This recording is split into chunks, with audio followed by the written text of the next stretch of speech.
turning again to the Sotomayor confirmation. Judge Sotomayor today talking about hundreds of cases that she had dealt with involving illegal immigrants. Supporters say she ruled mostly in support of federal law enforcement efforts. But some are questioning the judge's membership in an advocacy group that supports illegal immigrants and open borders. Casey Wyan reports.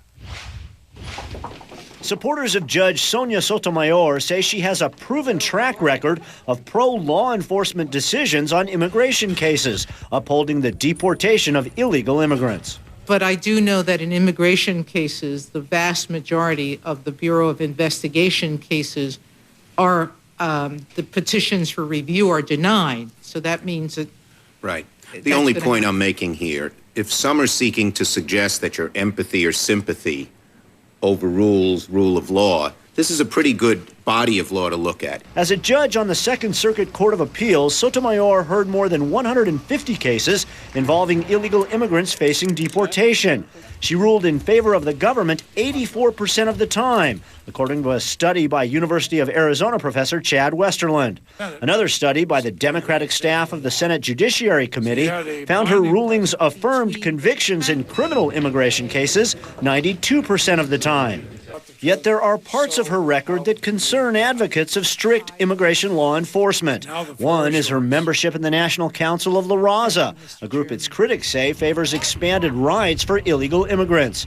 In 2001, she spoke to the Brooklyn Law School and advocated more pro bono work on lawsuits involving abortion, illegal immigration, and welfare reform. Judge, I think it's consistent in the comments I've quoted to you and your previous statements that you do believe that your backgrounds will affect the result in cases, and that's troubling me. As I've indicated, my record shows that at no point or time have I ever permitted my personal views or sympathies to influence an outcome of a case. Yet in the portion of a University of Texas study of her record limited to immigration-related civil rights cases where she wrote the majority opinion, Sotomayor sided with the immigrants 61% of the time.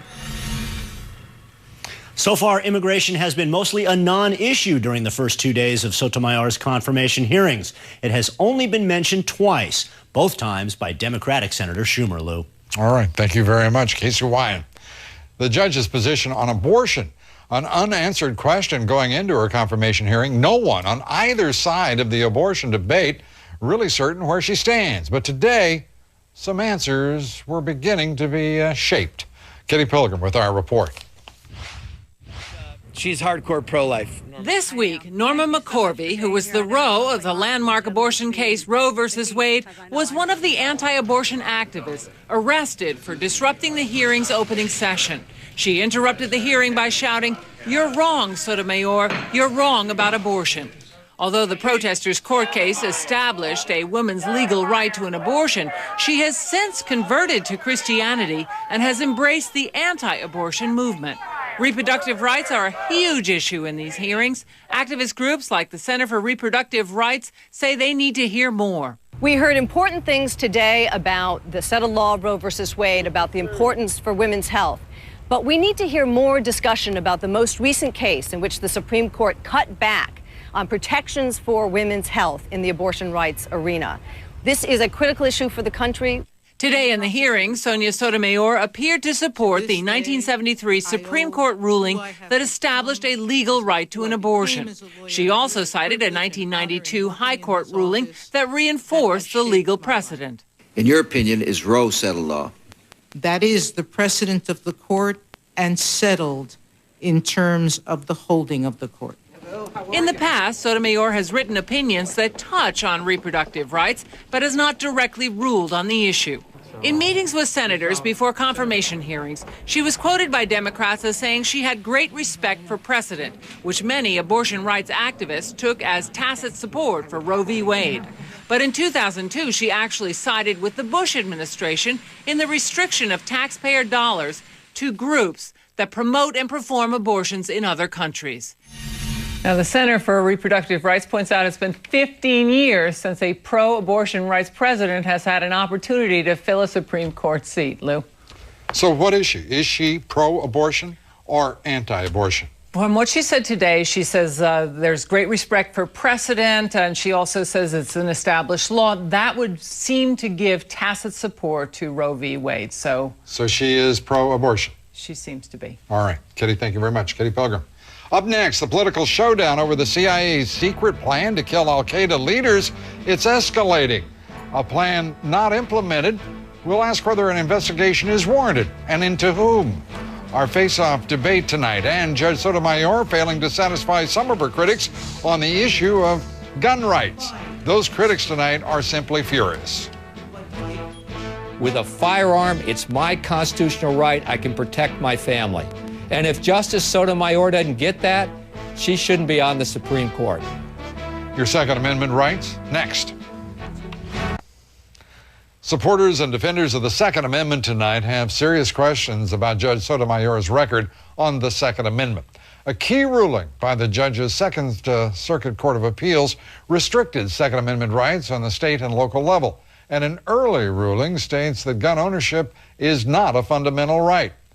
That has Second Amendment supporters very upset. Bill Tucker with our report.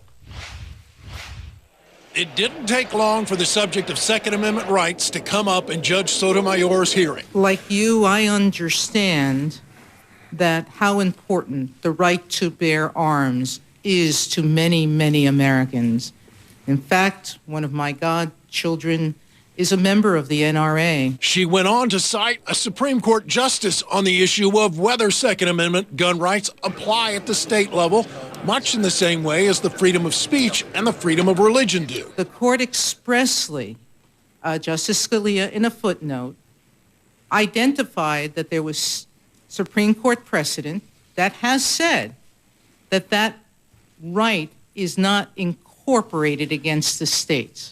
Sotomayor was referring to the case D.C. versus Heller, in which the court found last year that individuals in D.C. have a right to own guns. Gun rights activists interpret that decision as a guarantee of gun ownership rights.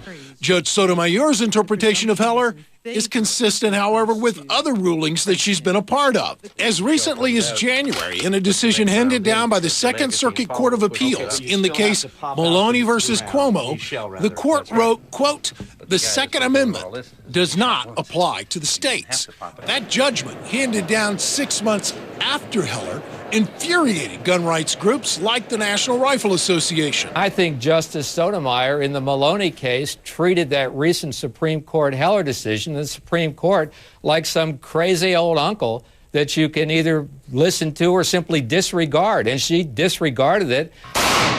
Judge Sotomayor does have legal allies on this point, and conservative ones at that.